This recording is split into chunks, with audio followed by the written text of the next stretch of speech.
Let me tell you something powerful about Conor McGregor, something that resonates deeply with anyone who's ever had a dream that felt too big for their current reality. He didn't come from privilege. He wasn't born into success. He was a plumber's apprentice from Crumlin, Dublin, a working-class neighborhood where dreams often get buried under bills and broken systems. But here's the thing, Conor didn't let his environment define him. He had something far more valuable than a head start. He had vision. Not just wishful thinking. I'm talking about the kind of vision that consumes you. The kind that pulls you forward even when no one believes in you. He would tell his parents, his friends, the media, I'm going to be the greatest. And they laughed. But he kept saying it, kept seeing it, kept living it in his mind long before it became real. That's a universal principle. Your life is shaped by what you consistently focus on. Conor focused on mastery, on growth, on becoming unstoppable, even when the world hadn't seen it yet. Now, why does this matter? Because most people wait until they have evidence before they believe. But Conor believed first, and then he created the evidence. That's the formula. That's how transformation begins. He trained like he was already champion. He carried himself like he'd already made it, not out of arrogance, but out of alignment with the future he was committed to. The power here isn't in McGregor's fame or money. It's in his decision to take control of his life, to rise above circumstance, to become more. That decision is available to all of us. And once you decide like he did, everything in your life begins to change. Let me tell you, people see the lights, the cars, the fame, the knockouts, but they don't see the grind. They don't see the hours. They don't see the sacrifice. Conor McGregor didn't become a world champion because he was lucky. He became a world champion because he outworked everyone.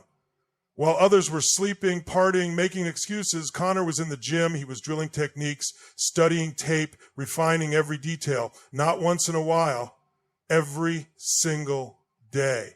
That's the difference between average and unstoppable. See, success isn't about doing something once and hoping it works. It's about doing the boring, hard, necessary things consistently until the result is inevitable. That's what Conor did. His commitment to discipline is off the charts. I've seen it in high performers all over the world. Champions, CEOs, Navy SEALs. It's always the same. They don't rely on motivation. They build rituals. They build systems. They don't wait to feel like it. They do it anyway. Conor built his life around this principle. Training wasn't just something he did. It was who he became. His meals were calculated. His sleep was prioritized. His mindset was trained just as intensely as his body. He wasn't just fighting opponents. He was constantly fighting complacency. That's the battle we all face. The real war isn't out there. It's in here. It's between who you are now and who you know you can be. And that level of discipline, it compounds. Every drop of sweat, every early morning, every extra rep, those moments add up. That's how champions are made. Conor didn't wait for the opportunity. He prepared for it relentlessly. So when the moment came, he didn't rise to the occasion. He fell back on his training. That's what separates the few from the many. That's the edge. Here's something most people don't want to talk about. Failure. They fear it. They hide from it. They avoid it at all costs. But not Conor McGregor. See, this is where true growth lives.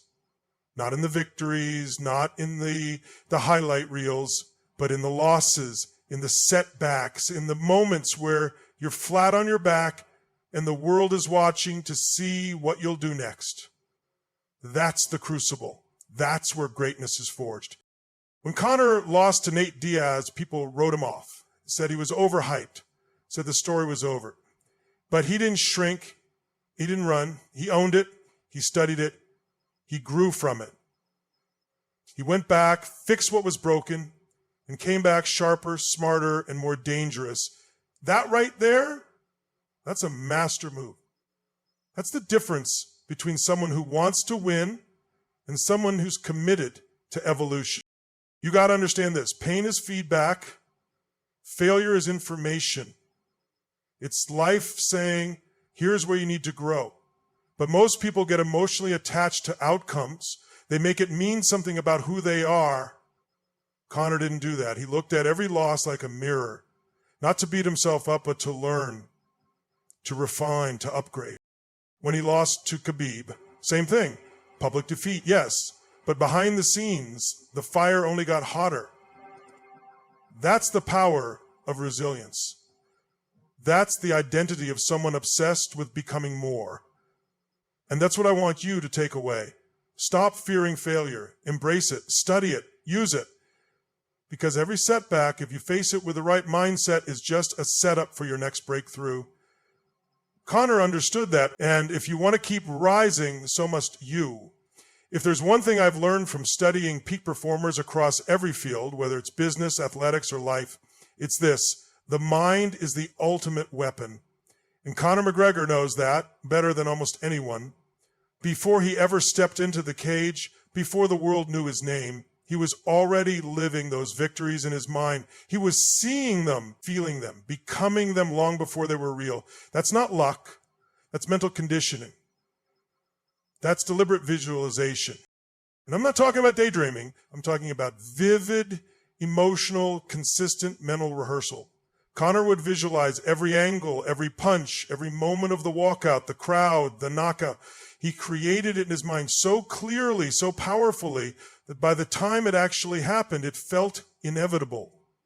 That's the kind of mental edge champions use. That's how you train your nervous system to perform at the highest level under pressure. See, most people focus only on the external, how to hit harder, run faster, speak better. But what separates the elite is what's happening internally. Conor mastered the art of managing his emotions, building unshakable belief, and stepping into his fights already feeling like the winner. That mindset doesn't just help you perform, it shapes who you are. He conditioned his brain to expect success. And when your brain expects it, your body follows. Your energy follows. Your actions follow. That's how momentum is built. That's how breakthroughs happen. You've got to train your mind like a muscle, because if you don't program it, the world will do it for you. Conor chose to become the architect of his reality. That's the gift of visualization. That's the power of belief on fire. And if he can do it, so can you. Here's something that defines the greatest in any field. They don't stay stuck in one version of themselves. They evolve. They adapt, they reinvent. And Conor McGregor is a master of reinvention. He's not just a fighter. He's a chameleon, a strategist, a creator. He's someone who's constantly looking for the next edge, the next level, the next frontier where he can grow and compete. That's not a coincidence. That's a choice, a mindset. Think about this. He could have stayed in his lane. He could have stayed comfortable dominating in one weight class, in one promotion with one strategy, but he didn't. He jumped weight divisions. He changed training camps. He took on the best boxer of a generation in Floyd Mayweather, a move most people called insane. But that's what reinvention looks like. It's not safe. It's not predictable. It's bold, and that's where growth happens. Conor wasn't just changing the way he fought. He was changing the way he thought. That's the real transformation. From fighter to global brand. From competitor to entrepreneur. From student to teacher. That kind of evolution doesn't happen by accident. It happens because he was committed to constant improvement, not just in the ring, but in every area of life. And let's be real, reinvention takes courage. It means risking what you are for what you might become. It means letting go of the identity that brought you success to reach for something bigger. That's not easy, but it's necessary if you want to keep leveling up. You've got to be willing to kill off the old version of you so the next one can emerge.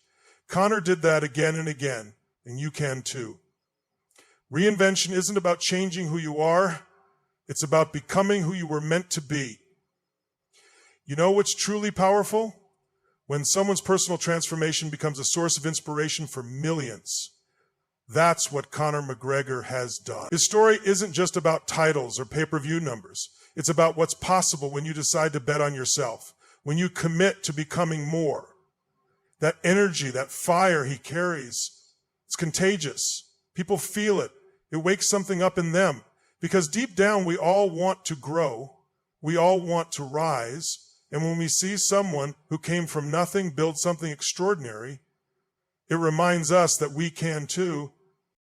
Conor's evolution didn't just change his life, it sparked belief in others, in young fighters, in dreamers, in entrepreneurs, people who felt stuck, who thought maybe they were too late or not good enough or came from the wrong place. They saw him and thought, if he can do it, maybe I can too. That ripple effect, that's real leadership. That's real impact. And let's be clear, it wasn't the suits or the watches or the walkouts that inspired people. It was the work, the obsession, the setbacks, the comebacks, the growth. Because that's what speaks to the soul. We're not moved by perfection. We're moved by progress. We're moved by people who fall, get back up, and rise even stronger. Every time Conor raised the bar for himself, he quietly raised it for everyone watching. He reminded us that we're not limited by where we start, but by how willing we are to evolve. And that's what I want you to walk away with. You don't have to be perfect. You just have to be hungry. Be willing to improve over and over. Because your story, just like Conor's, might be the spark someone else is waiting for.